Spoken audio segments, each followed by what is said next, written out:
نحمده ونصلي ونسلم علی رسولہ الکریم۔ اچھا بھائی، کچھ صورتیں ہیں کہ قربانی کے حوالے سے، کیونکہ آج چھٹیاں ہو رہی ہیں تو اس کے اندر آپ نے کچھ سنتیں یاد کرنی ہے، خود بھی ان پر عمل کرنا ہے اور آگے بھی پھیلانا ہے اس کو۔ تو عید الاضحیٰ کے جو ایام ہیں، اس وقت یہ ذی الحجہ کے ایام چل رہے ہیں۔ 9 ذی الحجہ یعنی بدھ والے دن سے ایک تو تکبیر تشریق شروع ہو جائے گی۔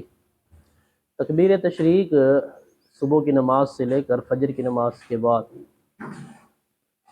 13 ذی الحجہ کی عصر کی نماز تک، ان ایام کے اندر مردوں کے اوپر بلند آواز سے ہر فرض نماز کے بعد، چاہے وہ نماز جماعت سے پڑھیں یا نماز جو ہے وہ بغیر جماعت کے پڑھیں، مردوں کے اوپر ایک دفعہ بلند آواز سے اللہ اکبر لا الہ الا اللہ واللہ اکبر وللہ الحمد، یہ بلند آواز سے کہنا ہے۔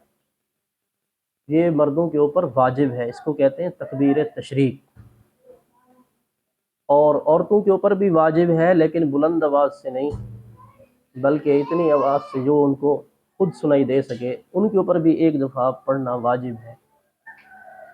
اور عورتوں کی سہولت کے لیے علماء یہی بتاتے ہیں کہ جہاں ان کی نماز پڑھنے کی جگہ ہے، سامنے کو دیوار ہے، تو اس دیوار کے اوپر جو ہے چھوٹی سی پرچی لگا لیں، اس پرچی کے اوپر تکبیر لکھ لیں، تاکہ جس وقت وہ نماز پڑھیں انہیں وہ یاد رہے۔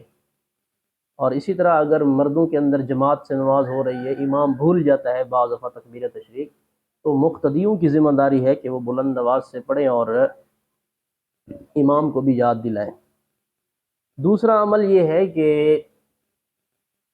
9 ذی الحجہ کا روزہ، بدھ والے دن کا روزہ رکھنا۔ ویسے تو یہ جتنے بھی ایام گزر رہے، ہر دن کے اندر یہ فضیلت ہے، یکم ذی الحج سے 9 ذی الحجہ تک، کہ ہر دن کے اندر روزہ رکھنا جو ہے، ایک روزے کا ثواب حدیث پاک کے مطابق 1 سال کے برابر ملتا ہے۔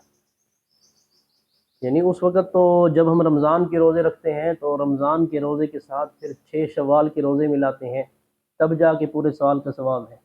یہاں پر ہے کہ ایک روزہ اگر آپ نے ذی الحجہ کے دنوں کے اندر رکھا، 9 دنوں کے اندر، تو ایک روزے کا ثواب جو ہے وہ پورے سال کا ہے۔ تو 9 ذی الحجہ کا روزے کی اس کے ساتھ دوسری فضیلت یہ بھی ہے کہ اس کے اگلے پچھلے گناہ معاف ہو جاتے ہیں۔ تو گویا ذی الحجہ کا جو روزہ 9 ذی الحجہ کا روزہ ہے، یہ اس کی زندگی کا سبب بھی ہے۔ ظاہر ہے جی، یہ اگلے سال مرے گا نہیں، زندہ ہوگا، گناہ کرے گا تبھی معاف ہوں گے نا، سمجھ میں آئی؟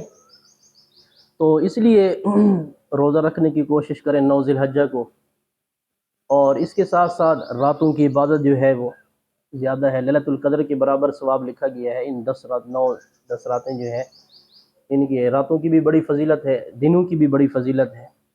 اس کے ساتھ ایک اور چیز ہے، وہ ہے عید الاضحیٰ کے دن ہم نے کون سے عمل کرنے ہیں۔ تو سب سے پہلے سنت طریقہ یہ ہے کہ عید الاضحیٰ والے دن ہم جلدی اٹھیں، نماز سے پہلے جو ہے جلدی اٹھ جائیں۔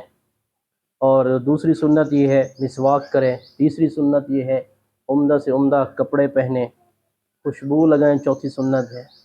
پانچویں سنت یہ ہے شریعت کے مطابق اپنی آرائش اختیار کر کے خوشی کا اظہار کریں۔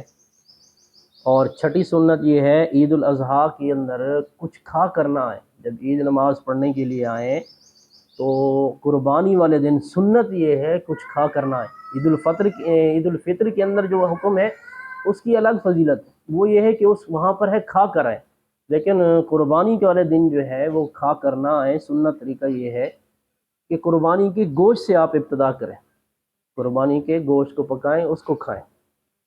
اور کچھ لوگ کہتے ہیں کہ جناب وہ 12 بجے تک روزہ ہوتا ہے، 10 بجے تک روزہ ہوتا ہے، یہ غلط بات ہے، یہ روزہ نہیں ہے، سنت بتلائی جا رہی ہے۔ سنت یہی ہے کہ قربانی کے گوشت سے اپنے کھانے کی ابتدا کریں۔ اور 7ویں سنت جو ہے وہ تکبیر کا اہتمام ہے۔ جس وقت ہم عیدگاہ کے اندر آ رہے ہیں تو تکبیر کا اہتمام کرتے ہوئے اللہ اکبر لا الہ الا اللہ واللہ اکبر وللہ الحمد، یہ پڑھتے ہوئے ہم آئیں، بلند آواز سے پڑھیں۔ اور اسی طرح 8ویں سنت یہ ہے پیدل آئیں، عیدگاہ کی طرف پیدل آنا سنت طریقہ ہے بہرحال۔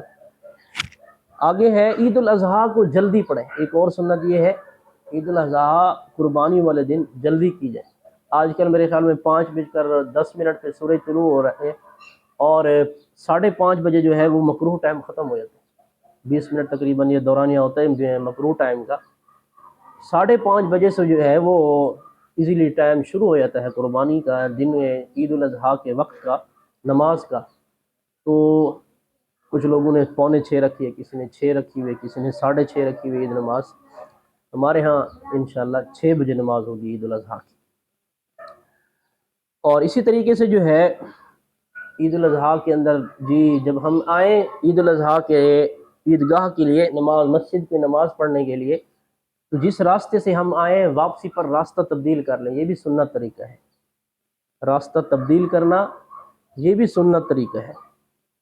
اور اسی طریقے سے خواتین کے لیے 2 رکعت نماز عید الفطر پڑھنا واجب تو نہیں ہے، البتہ یہ ہے کہ شکرانے کے طور پر وہ 2 رکعت نماز پڑھے گی۔ گھروں کے اندر جو ہے وہ نفل ہے، ان کے اوپر واجب نہیں ہے 2 رکعت نماز پڑھنا۔